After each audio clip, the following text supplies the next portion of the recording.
यीशु मसीह के जन्म दिवस के रूप में मनाते हैं। लेकिन आप सब यहाँ पर विद्वान लोग हैं, तो मैं आप सबसे पूछता हूँ कि पवित्र बाइबल में और बाइबल के बाहर भी ऐसा कोई भी डॉक्यूमेंट्री प्रूफ नहीं है कि प्रभु यीशु मसीह का जन्म 25 दिसंबर को हुआ था। लेकिन चलो, प्रभु की महिमा के लिए हम इकट्ठे होते तो सारी बातें पीछे हो जाती है। तो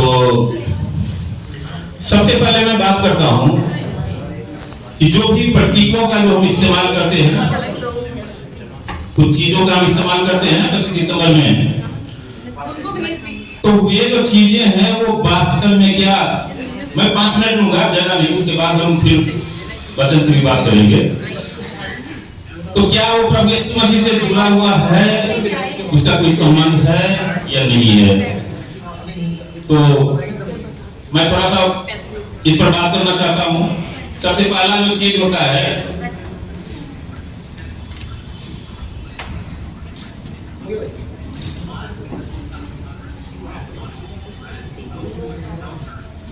ये 25 दिसंबर जो है ना, एक्चुअली मनाने का जो सिलसिला शुरू हुआ ना, उसका एक छोटा सा इतिहास है। वैसे बहुत सारी कहानियां हैं, उसमें से जो सबसे प्रचलित कहानी है ना, वो मैं ढूंढ के लाया हूं और वो मैं आप लोगों से शेयर करना चाहता हूं। हो सकता है आप में से बहुत सारे लोग जानते भी होंगे। एक राजा हुए थे, अल्कावुलुस उनका नाम था, जो 218 और 222 के बीच उनका काल माना जाता है। और उन्होंने अपराजी सूर्य का जन्म दिवस के रूप में, यानी कि एक सूर्य का त्योहार, जैसे अभी छठ हमने देखा है, तो इस तरह से जो है ना एक त्योहार की उन्होंने शुरुआत करी थी। और हम एक बार जानते हैं कि जो 25 दिसंबर है, तकरीबन जो है ना, यहाँ आके सूरज की जो रोशनी है सबसे कम हो जाती है। तो उनका ये विश्वास था कि सूरज का जो है ना नया जन्म होता है, इसलिए जो है रोशनी खत्म हो जाती है। तो उन्होंने वहां से शुरू किया। और जो रोमन कैलेंडर है उसमें जो इसका इतिहास है वो है 336 ईस्वी में 25 दिसंबर को क्रिसमस पहली बार मनाया गया था। मतलब उसको क्रिसमस के रूप में जो है ना मान्यता दी गई थी। अब वो किस चीज का त्योहार है हम बता चुके हैं। और तीसरा जो मान्यता है, वो बहुत सारे देश हम सब जानते हैं कि जहां उनका जो विश्वास है, जैसे हम लोग पेंटाकोस्टल में बिलीव करते हैं, तो वैसे जो है वो रोमन कैथोलिक में बिलीव करते हैं। तो वो इसको फीस्ट ऑफ सेंट स्टीफन या स्टीफन डे के रूप में मनाते हैं। Hallelujah, hallelujah. तो ये तो एक चीज है जो हम देखते हैं। अब ये मैं व्यक्तिगत विचार पर छोड़ता हूं कि हम इसका रिलेशन बाद में जोड़ते रहेंगे। दूसरी जो चीज है कि ये जो केक वगैरह जो हम लोग काटते हैं, इसके विषय में मैं थोड़ा सा लाया हूं कुछ शेयर करने के लिए। ये केक भी जो है ना, हम लोग बाइबल में जब प्रेरितों के काम पढ़ते हैं ना, तो उसमें देखते हैं कि संत पौलुस के साथ एक विवाद होता है कि लोग उसको पकड़ लेते हैं। और वहां पर जो है ना बहुत सारे विवाद होते हैं कि हमारी जो अरितमिस देवी है ना, वो बहुत महान है, मतलब यीशु मसीह को जो है ना वो लोग कुछ समझते हैं वहां पर। तो ये केक जो है ना, मोमबत्ती है, उसी से जुड़ा हुआ है जो शुरुआत है उसका। ये प्राचीन ग्रीक में चंद्रमा की देवी, जिसको आर्टेमिस, यानी कि हम लोग जो बाइबल में पढ़ते हैं अरितमिस, तो उसके सम्मान में गोल केक बनाया जाता था और उसके ऊपर मोमबत्ती लगाई जाती थी। तो वहां से वो प्रथा शुरू हुई, जो वो आगे अब तक जारी है। लेकिन उस समय क्या था कि केक, चूंकि उस समय औद्योगिक क्रांति नहीं थी, मशीनें नहीं थी, तो केक काफी महंगा बैठता था, तो सब तक जो है उसकी पहुंच नहीं थी। धीरे धीरे 15वीं सदी आई, फिर 16वीं सदी, और फिर हम जैसे 18वीं सदी में देखते हैं कि औद्योगिक क्रांति हुई, तो मिलावट का दौर शुरू हुआ। तो मिलावट करके जो है उस केक को सस्ता कर दिया गया, तो वो सबके घर तक पहुंच गया। ये है केक और मोमबत्ती की कहानी। हालेलुया। अच्छा लग रहा है आप लोग को सुनना? मैंने सोचा कि वचन का हम हमेशा प्रचार करते हैं, तो थोड़ा सा कुछ और भी जानकारी भी डाली जाए। उसके बाद है क्रिसमस ट्री। अब ये क्रिसमस ट्री कहां से आया?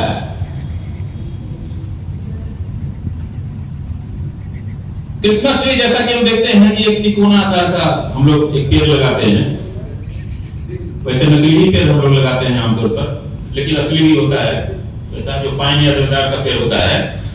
तो ये पेड़ जो है ना, ये 1441 से लेके और 1514 के बीच इसका जो है इस्तेमाल शुरू हुआ था, ऐसा इतिहास में प्रमाण मिलता है। और ये जो है ब्लैक हेड्स के ब्रदरहुड ने अपने गिल्ड हाउस में छुट्टियों के लिए ये पेड़ लगाया था।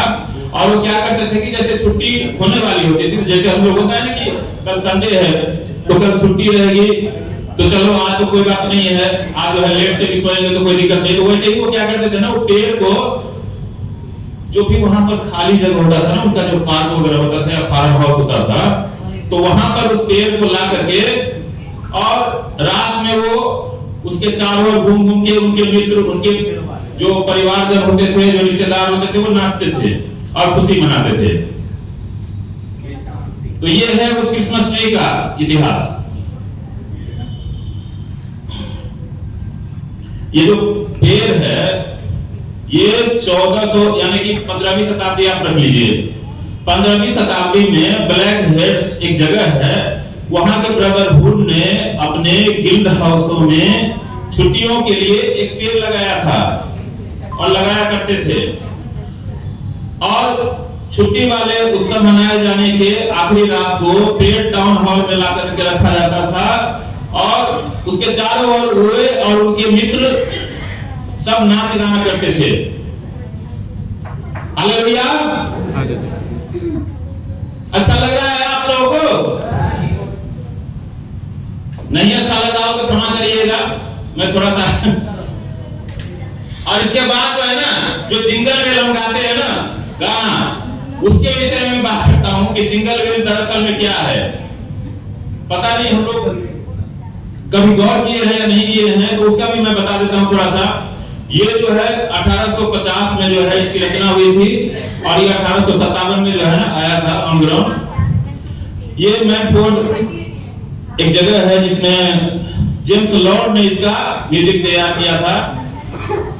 और थैंक्स गिविंग एक जगह है जहां पर काफी बर्फबारी होती है, तो हम लोगों ने देखा होगा कि बर्फ पे जो है ना बहुत से लोग स्केटिंग करते हैं, कुछ स्लेज गाड़ियां होती है, तो वो गाड़ियों पर जो जोड़े जो यानी कि जो युवा जोड़े जो हैं वो बैठते हैं और बर्फ पर जो घूमते हैं, वही कहानी उस गाने में है और ये इसी के लिए बनाया गया था।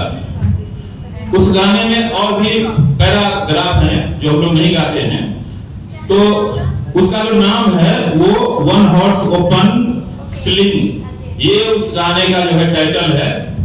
ये हम लोग गूगल पे जाएंगे तो ढूंढ सकते हैं, थोड़ा सा कोशिश करके ढूंढ सकते हैं। तो ये सब जो है ना इसका हिस्ट्री है। और एक और इस गाने से जुड़ी हुई बात है कि 16 दिसंबर 1965 को जो नासा ने जेमिनी 6A जब छोड़ा था, तो अंतरिक्ष यात्री जब अंतरिक्ष में गए थे तो सबसे पहला जो गाना अंतरिक्ष पे बजाया गया था वो यही गाना था, जिंगल बेल। हालेलुया। अब सेंटा के बिना तो ये कार्यक्रम ही अधूरा हो जाता है। तो जो सेंटा है वो सेंटा दरअसल में क्या है, मतलब इसमें कोई बुराई नहीं है। सेंटा क्लॉज के विषय में जो बहुत सारी कहानियां हैं, लेकिन उसमें सबसे ज्यादा जो कॉमन कहानी है, जो प्रचलित कहानी है, वो ये है कि एक निकोलस नाम के व्यक्ति थे जो काफी बचपन में थे तो उनके माता पिता गुजर गए और वो बहुत ही गरीबी से, बहुत ही मतलब बुरे दौर से बड़े हुए और बड़े होने के बाद वो काफी अमीर हुए। तो जैसा कि हम देखते हैं कि बाइबल में क्या लिखा हुआ है कि अगर तुम्हारा दाहिना हाथ दान करे तो तुम्हारा बायां हाथ को पता न चले। तो वो जो व्यक्ति था, वो जो गरीब बच्चे हैं उनसे बहुत ज्यादा सहानुभूति रखता था। इस कारण वो क्या करते थे कि बच्चों के लिए गिफ्ट वगैरह ले जाके चुपके से वो दे आते थे बच्चे को, कि ताकि बच्चे को पता नहीं चले कि किसने गिफ्ट दिया। उन्हीं का नाम हो गया सांता क्लॉस। तो ये है सांता क्लॉस की कहानी। हालेलुया। तो आशा है कि ये जो 25 दिसंबर में जो हम लोग सेटअप लगाते हैं ना, उसकी थोड़ी बहुत सच्चाई हमारे सामने आ गई होगी। और ज्यादा सच्चाई हम जानना चाहें तो आजकल गूगल अवेलेबल है, तो हमें ज्यादा जानकारी मिल जाएगी। अब ये तो थी इतिहास की बात। अब हम थोड़ा सा आगे आते हैं। जिस प्रभु ने हम सबको धरती पे लाया है,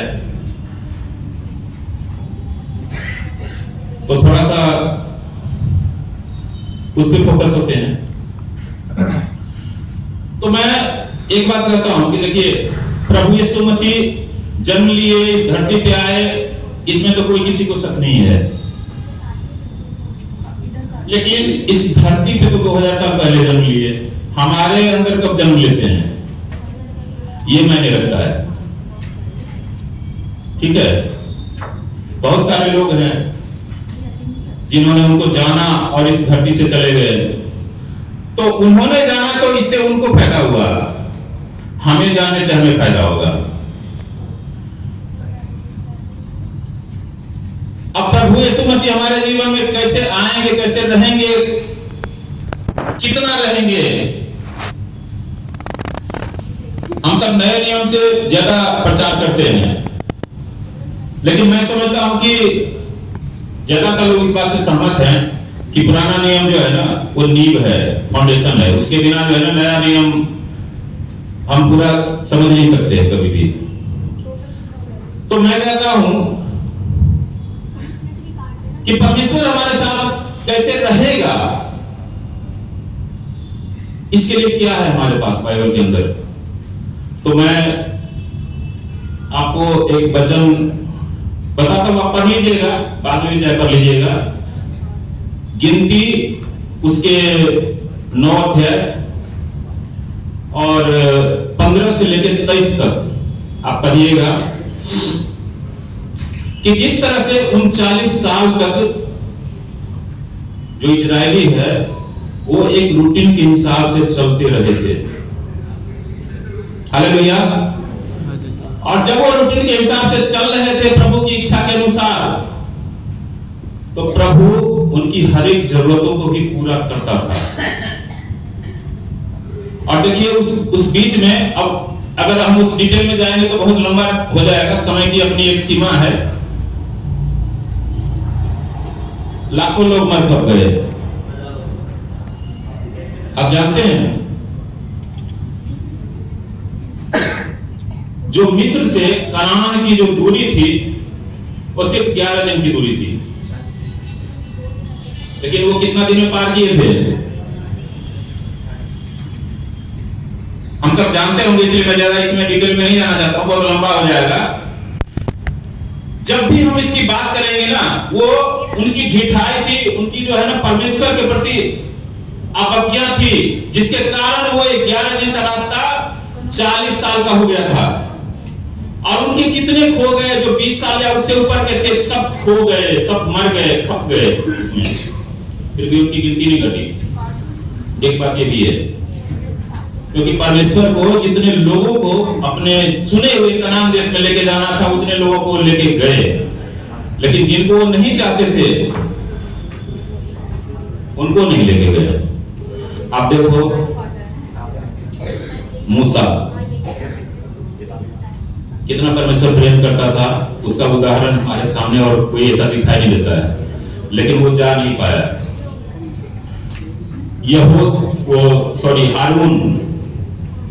हारून नहीं जा पाया। हम जब भी प्रचार करते हैं ना, तो हम अच्छे तो प्रचार करते हैं। चीनी के बारे में हम तो बताते हैं कि चीनी जो है ना मीठा है ना, लेकिन कभी ये नहीं बताते हैं कि बाबू ज्यादा चीनी खाओ ना तो यही चीनी जो है ना जानलेवा डायबिटीज हो जाएगा, है ना। परमेश्वर केवल अच्छा नहीं है, वो आज्ञाकारी लोगों को देखता है और आज्ञाकारी लोगों को पसंद करता है।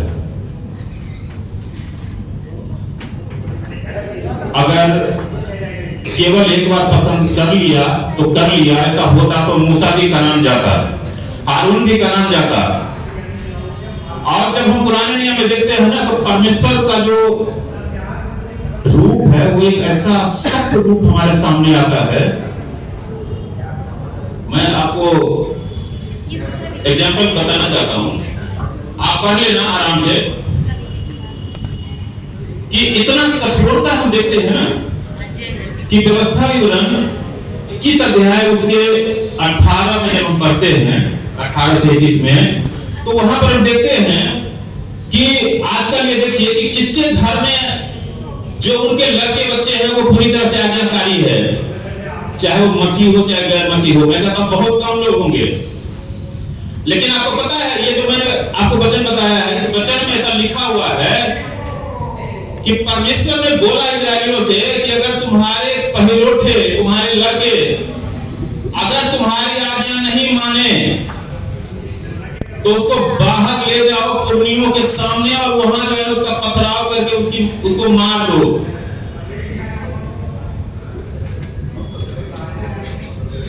कितना कठोर है। क्या ऐसी स्थिति में कोई परमेश्वर के सामने जाना चाहेगा? आप जानते हैं हारून के, जिसको परमेश्वर ने अपनी सेवा के लिए चुना था, उसके 2 बेटे सिर्फ एक दीप गलत ढंग से जलाया था, जैसा परमेश्वर ने मना किया था उस तरह से जला दिया था। उसके कारण उस पे आग गिरी और वो दोनों बेटे खत्म हो गए। कितना हम सख्त रूप देखते हैं। मैं कठोर तो नहीं कहूंगा क्योंकि वो दयालु है, उस समय भी था, लेकिन कितना एक सख्त रूप हम देखते हैं, बिल्कुल स्ट्रॉन्ग, बिल्कुल मतलब तिल भर भी इधर उधर नहीं चाहिए। इस स्थिति में कोई भी परमेश्वर के सामने नहीं आ सकता था। तो क्या करेंगे लोग? जाएंगे या डरेंगे, भागेंगे परमेश्वर से? लोग डर के मारे भागेंगे परमेश्वर से।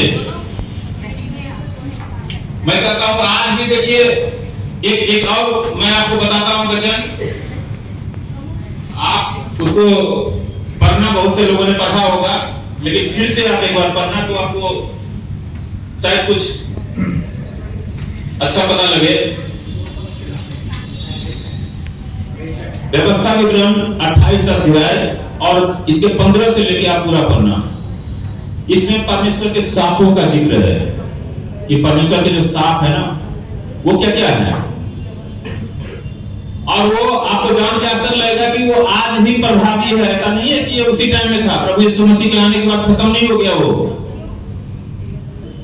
हमें इन सब बातों को ना अपने कलीसिया में अपने बच्चों को ये शिक्षा जरूर देनी है कि परमेश्वर जो है ना सिर्फ दयालु नहीं है, सिर्फ प्रेम करने वाला नहीं है, वो लॉ एंड ऑर्डर का बिल्कुल पक्का भी है।